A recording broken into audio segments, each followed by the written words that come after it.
Egyptologists' discovery of an underground labyrinth that ancient humans could never build. It was underground, it had multiple levels. There's all these historical accounts of people visiting it and just being awed, like massive granite blocks and structures and temples. It's this huge thing that was just lost to the sands of time. Beneath Egypt's desert sands, something even more mysterious than the Great Pyramids has been discovered. Ancient texts described it, but for centuries, no one believed it could exist. Now, advanced technology has revealed a labyrinth so complex that it challenges everything we know about ancient engineering. It's so advanced, it may not even have been built by humans at all, and it makes us consider why such a spectacle would be hidden from the human eye for so long. For people that haven't heard of the labyrinth, it was one of the ancient wonders of the world. Herodotus and the Egyptian labyrinth. To understand the full extent of the labyrinth, we need to know about the first discoverers. The Greek historian Herodotus, often hailed as the father of history, offers invaluable insights into the ancient world through his detailed writings. Among his many accounts, he describes a remarkable labyrinth hidden beneath a pyramid in Egypt, a claim that has intrigued historians and archaeologists for centuries. Living in the 5th century BC, Herodotus traveled extensively through Egypt and claimed to have explored the labyrinth himself. He recounted a sprawling funerary complex composed of 3,000 rooms adorned with hieroglyphs and murals. In his book, Histories, he described the labyrinth in awe-inspiring terms. "This is a work I've never seen before, a work that defies description." He compared it to Greek architecture, asserting that it surpassed even the pyramids in grandeur and complexity. Strabo, an ancient Greek historian from the 1st century BCE, also wrote of the remarkable labyrinth. He described its vast size and intricate design, emphasizing that it was built with enormous stones. They didn't look much like anything at all. Much of this exterior is modern. Strabo noted that the labyrinth contains many long hidden chambers, all connected by twisting paths that weave in and out. Because of this maze-like layout, anyone attempting to navigate it would need a guide to find their way in or out of its courts. One of the most astonishing features Strabo highlighted is that each chamber's roof is made from massive single stones. These monolithic beams are so large that they span the width of the hidden passages, creating an impressive structure that relies solely on stone for support. There is no wood or other materials used at all. This combination of size, complexity, and engineering marvels makes the labyrinth a true wonder of the ancient world, showcasing the incredible skills and creativity of its builders. However, these accounts do not entirely align with our modern conception of a labyrinth. Herodotus likely borrowed the term from the legendary labyrinth of Crete, designed by Daedalus to imprison the Minotaur, kind of like how today's escape rooms are designed to trap you in until you solve the puzzles. But unlike the tricky mazes we imagine, the Egyptian labyrinth was probably more like a sprawling palace complex, similar to walking through a massive shopping mall with endless hallways and rooms, but without the intention of getting lost. Over time, the idea of a labyrinth has shifted from a place meant to confuse to something grand and complex. In ancient Crete, labyrinths were expansive, often grand structures serving ceremonial or administrative purposes. Paintings depicting bull leaping, a popular sport among the Minoans, suggest that these sites were dynamic venues for cultural expression. Over the ages, various cultures have built labyrinths for myriad reasons, as ritualistic spaces, protective structures against malevolent spirits, or even as intricate designs symbolizing sacred journeys. Anthropologists Schuster and Carpenter did a study called Patterns That Connect, where they argue that labyrinths often served as sacred pathways connecting the living to the spiritual realm. For instance, in some Indian traditions, labyrinths symbolize ancestral connections, representing the bond between the living and the deceased. Such interpretations emphasize the labyrinth's role as a sanctuary for divine or ancestral figures. Modern archaeologists have long debated the existence of Herodotus's labyrinth. Skeptics initially dismissed his description as exaggerated or fictional. However, recent archaeological discoveries have sparked renewed interest. A site believed to correspond with Herodotus's accounts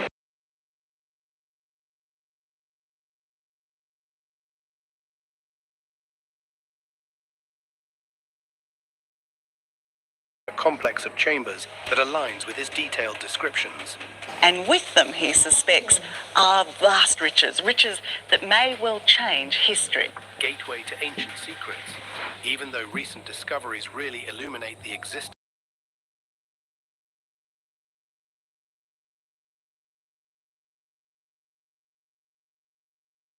The first significant findings were uncovered by Flinders Petrie in the late 1800s, who discovered a vast stone foundation over 300 meters wide, lying 4 to 5 meters beneath the surface, about 90 kilometers south of Cairo at Hawara.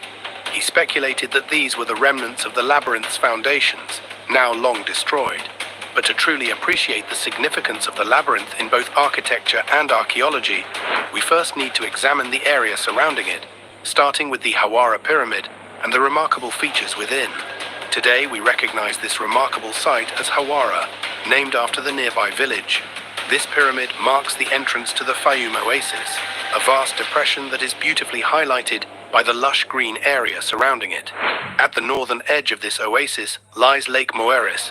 However, these floods could also displace countless numbers of Egyptians. A shimmering body of water that adds to the area's charm and allure. The Fayum Oasis is a vital oasis in Egypt, known for its fertile land and historical significance, making this pyramid a gateway to one of the country's most captivating landscapes. Today, the pyramid might appear as a mere mound of dark mud, but beneath that lies an ancient core made of high-quality megalithic stone. Here, we find a fascinating contrast between two distinct technologies: a beautifully dressed stone core hidden beneath a layer of mud bricks. Currently, this site is suffering from flooding caused by groundwater saturated with salt, which is damaging the once smooth surfaces and obstructing the entrance passage. However, the craftsmanship of the entrance masonry is truly impressive. The blocks fit together with remarkable precision. It's rich beyond belief for me because it's done and I actually worked something out. This discovery is even more intriguing when we consider what was first uncovered in the 18th century. Petrie noted that the stone casing had been removed during Roman times, which contributed to the structure's degradation since the core was made of mud bricks that had crumbled over time. It remains uncertain whether this pyramid was originally intended to be man-made. When Petrie searched for the entrance on the north side, he found nothing. It became clear that the design of this pyramid was quite different from any others known at that time. The entrance was located at ground level on the south side, near the southwest corner. Unlike traditional pyramids, the descending passage was uniquely designed, featuring steps flanked by ramps. This design closely resembles findings made by alternative history researchers studying the Black Pyramid. The ramps suggest that this passage might have been meant for transporting cargo on wheeled carts. Ancient architectural marvels. As excavations continued in the pyramid, a complex network of passages was uncovered, complete with sliding trapdoors. There are 3 known trapdoors in this structure, each weighing around 20 tons, likely the lightest in the entire complex. Interestingly, Petrie discovered that none of these trapdoors had been slid shut, they remained open.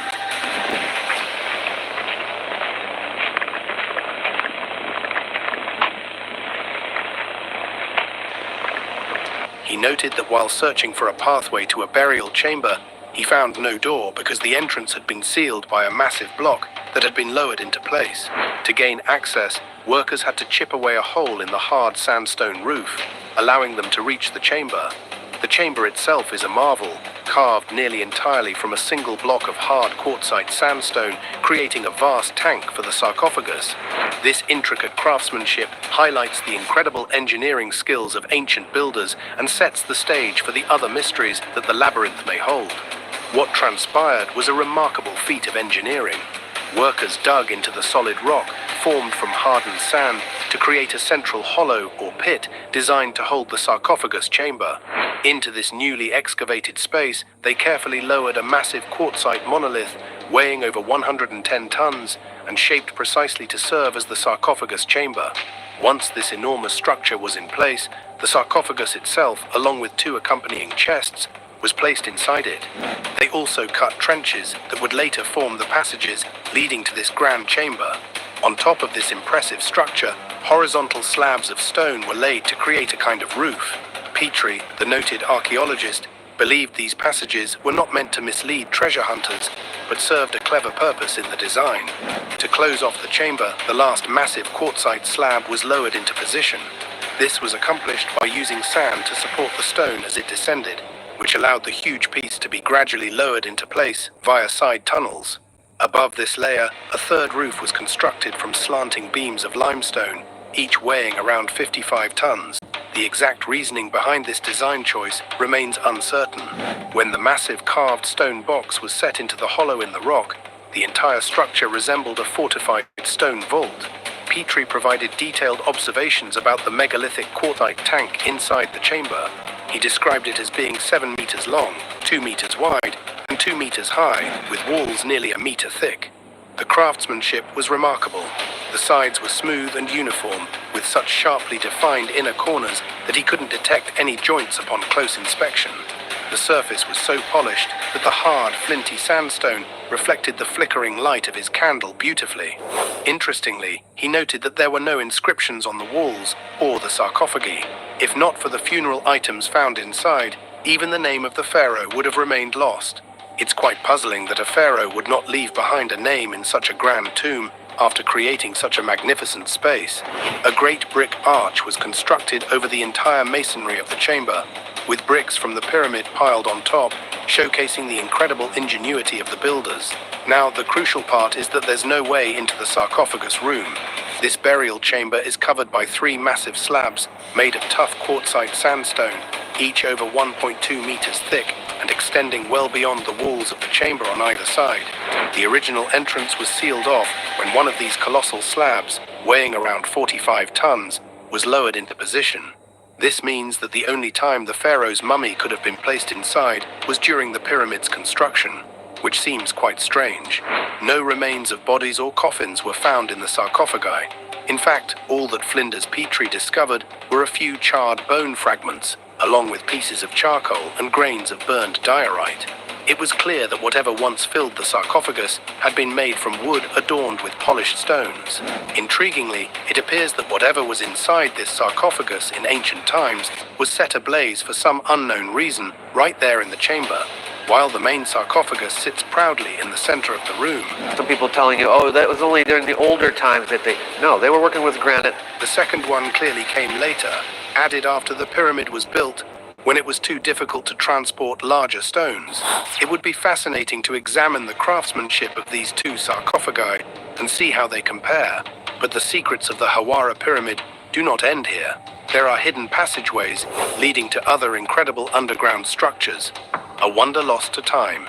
By the late 17th century, interest in the labyrinth was piqued even among the great leaders of the world, particularly during Napoleon Bonaparte's famous expedition to Egypt at the turn of the 19th century. Napoleonic scholars documented their observations, but their efforts offered little concrete evidence of the labyrinth's existence. Upon Petrie's arrival, he encountered a site ravaged by extensive quarrying and looting, which he assumed to have been done by Napoleon's people. The casing stones of the nearby pyramid had long since vanished, leaving behind a landscape scarred by history. Nevertheless, Petrie was determined to excavate the depths of the labyrinth, focusing on the Greek-Roman structures that had been built atop it. Nearby, a cemetery emerged, a testament to the burial practices during the later Egyptian and Ptolemaic periods, with tombs constructed directly over the labyrinth's remains. His excavations revealed an extensive network of chambers and corridors, a portion of which remains inaccessible today due to the elevated water table. His meticulous documentation of the area provided some of the first modern evidence of the labyrinth's existence, igniting renewed interest in the site. In a reflective note penned in 1889, Petrie wrote, "This site, named from the village of Hawara nearby, was the principal ground for my excavations during 1888. The most ancient subject for our attention then is the site of the labyrinth by all authors." He noted the proximity of the labyrinth to the pyramid, emphasizing that Hawara was the only pyramid located between the mouth of the canal and Arsinoe. Petrie measured the area, discovering an expanse littered with limestone chips, remnants of what was once a grand structure. However, he lamented the loss of beauty and magnificence, stating that nearly every stone had been broken and removed. Despite this, Petrie's excavations uncovered a bed of flat-laid sand and beaten stone chips, suggesting that an immense building once lay above them. Upon tracing these markings to their farthest edges, researchers discovered that they span an impressive area of about 1,000 feet long and 800 feet wide. While these numbers may seem abstract, they don't fully capture the immense scale of the construction. To better understand this size, we can compare it to some of the greatest temples of ancient Egypt. This space could easily accommodate the entire Great Hall of Karnak, along with all the adjoining temples, the expansive courtyard, and the majestic pylons that define it. Moreover, it could fit the Temple of Mut, the Temple of Khonsu, and the Temple of Amenhotep III, all located at Karnak, as well as the two grand temples of Luxor. Remarkably, there would still be enough room for the entire Ramesseum. Essentially, every temple east of Thebes, along with one of the largest temples on the west bank, could be placed within the ruins at Hawara. Clearly, this site deserves the legendary status that the labyrinth is known for. Despite sifting through a significant portion of this sandy expanse and carefully examining every piece of stone, Petrie found only a few fragments of worked and inscribed granite at this location. These remnants, likely the pillared columns still visible today, offer just a hint of the splendor that once thrived here. Unearthing the labyrinth. In 10 years digging in Egypt, Petrie reflects on his remarkable findings at Hawara, shedding light on the grandeur of this ancient site. As Petrie began his excavations, he quickly uncovered evidence that shifted the narrative. His work revealed that the brick chambers, initially thought to be part of the labyrinth, were merely remnants of a village, built atop the ruins of a much larger stone structure. This realization was pivotal. It showcased the complexity of the site and the misconceptions that had surrounded it. Beneath the more recent brick constructions lay a vast expanse of stone chips, so immense that even seasoned visitors struggled to accept that these were remnants of human activity rather than a natural formation.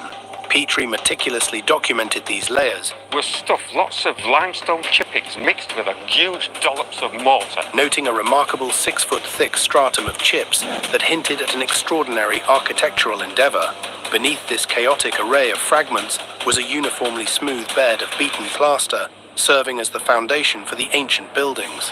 This discovery was crucial, as it illustrated the sophistication of the engineering techniques employed by the builders. The canal that had cut across the site revealed further secrets. Where it intersected, the mass of stone chips abruptly ceased, marking the boundaries of the long-lost structure. While no clear signs of its architectural design have emerged to definitively link this remarkable structure to the legendary labyrinth, its sheer size indicates it far surpassed any temple known in Egypt. Ancient historians like Pliny noted that for centuries, this labyrinth served as a major quarry for the region. So much so that a small town sprang up around the masons who worked there. All this information aligns closely with what we can uncover today, leaving little doubt that we stand on the site of one of Egypt's great wonders. To envision the labyrinth's grandeur, Petrie turned to ancient writings about the site.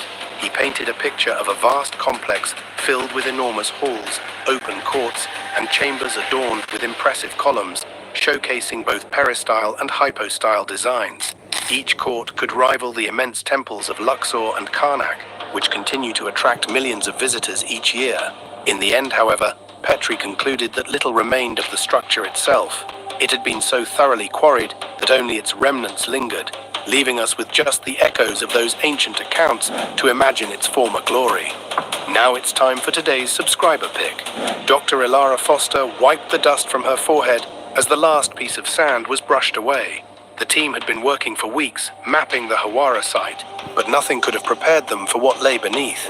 As the ground-penetrating radar lit up the screen, it became clear there was a labyrinth deep underground, far more intricate than any previously known structure. Dr. Foster gasped. "This is impossible," whispered her colleague Ahmed, eyes wide.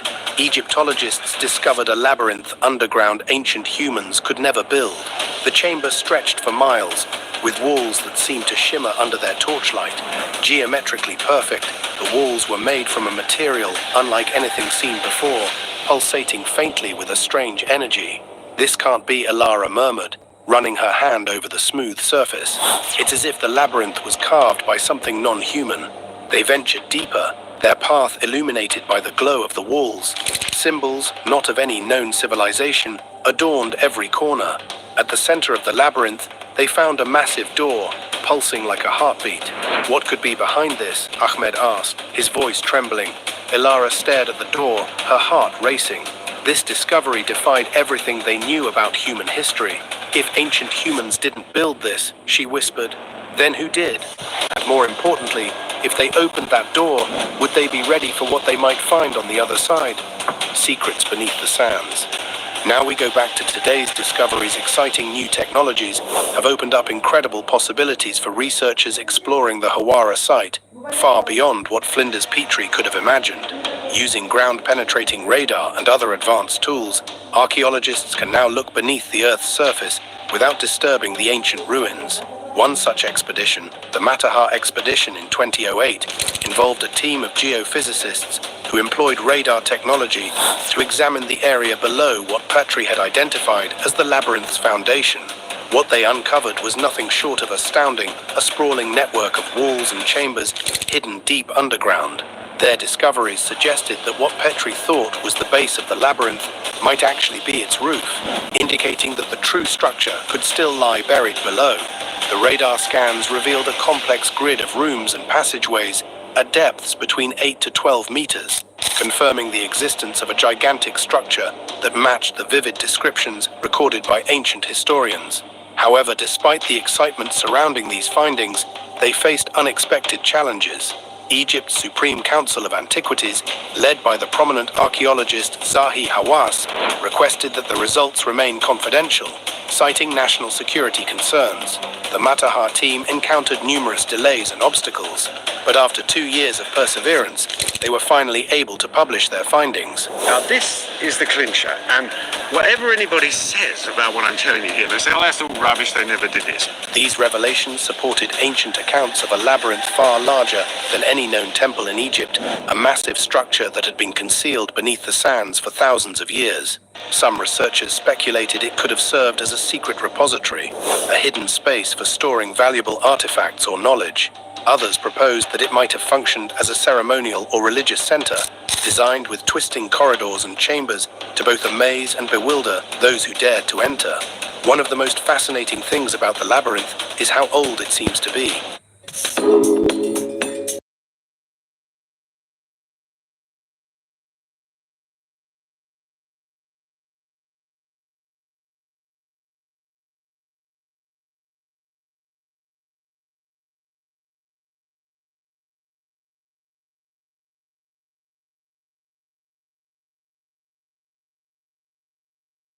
And obstacles, but after 2 years of perseverance, they were finally able to publish their findings. Now this is the clincher, and whatever anybody says about what I'm telling you here, they say, oh, that's all rubbish, they never did this. These revelations supported ancient accounts of a labyrinth far larger than any known temple in Egypt, a massive structure that had been concealed beneath the sands for thousands of years.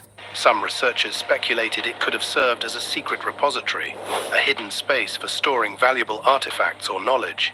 Others proposed that it might have functioned as a ceremonial or religious center, designed with twisting corridors and chambers to both amaze and bewilder those who dared to enter.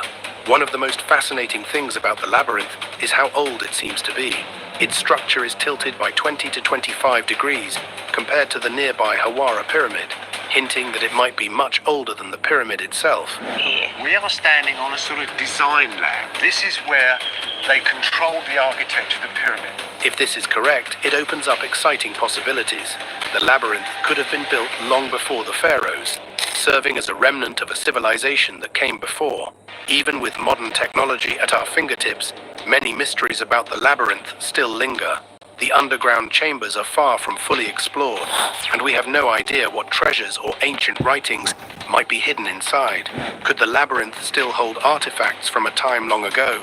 Might it contain clues about the origins of the Egyptians? Now this angle has to be so precise, because if you're a wee fraction of a degree out, or even earlier cultures that once thrived in the area. The silent battle for Hawara. In 2010, 2 years after a groundbreaking discovery at Hawara, Egypt, a website emerged, shining a light on the secrets lying beneath the sands. This initiative, led by the esteemed Dr. Zahi Hawass, aimed to share insights from the Matterhorn expedition. The expedition's results indicated that geophysical research confirmed the presence of archaeological features across several hectares south of the Hawara pyramid. The data revealed vertical walls with an average thickness of several meters, suggesting the existence of numerous enclosed spaces. However, the path to public acknowledgement was fraught with challenges. Undeterred, the team decided to take a stand, posting their conclusions on the now-defunct labyrinthofegypt.com website. They aimed to combat the silence surrounding their groundbreaking discoveries and to advocate for the preservation and study of the site. The urgency for action was underscored in the expedition's recommendations for further ground scanning surveys At this, I feel so insignificant. and immediate improvements to the drainage system at Hawara. The corrosive salty water threatening the site's integrity was a pressing concern. The hope was that by addressing these issues, large-scale excavations could eventually commence, transforming Hawara from a relatively obscure archaeological site into a prominent tourist destination. On par with the renowned sites of Giza and Saqqara, there are even a few intriguing documentaries on the subject, including one narrated by Brendan Fraser called Egypt: What Lies Beneath, which aired on the Discovery Channel a couple of years ago.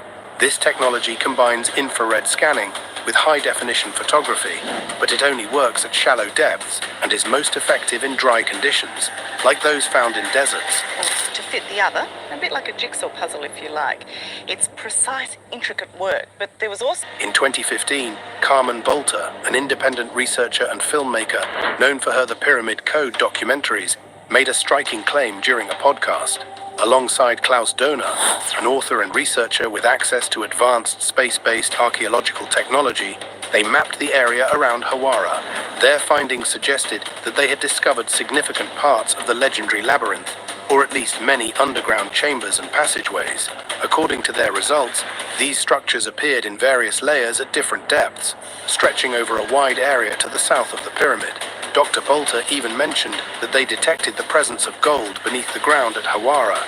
Klaus Dohner has several online lectures discussing this technology, often concerning the so-called Bosnian pyramids. He mentions a friend in Germany who developed this scanning technology. In another lecture, Klaus Dohner explained that this technology can reach depths of up to 6,000 meters below the surface. A few months ago, I began collaborating with a very good friend in Germany who invented a new technology, a technology that allows us to scan through the earth even as deep as 6,000 meters, he stated.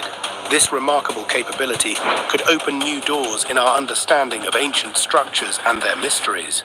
These claims are definitely intriguing, but without solid data or clear details about the technology or scientific proof supporting them, it's hard to confirm their accuracy.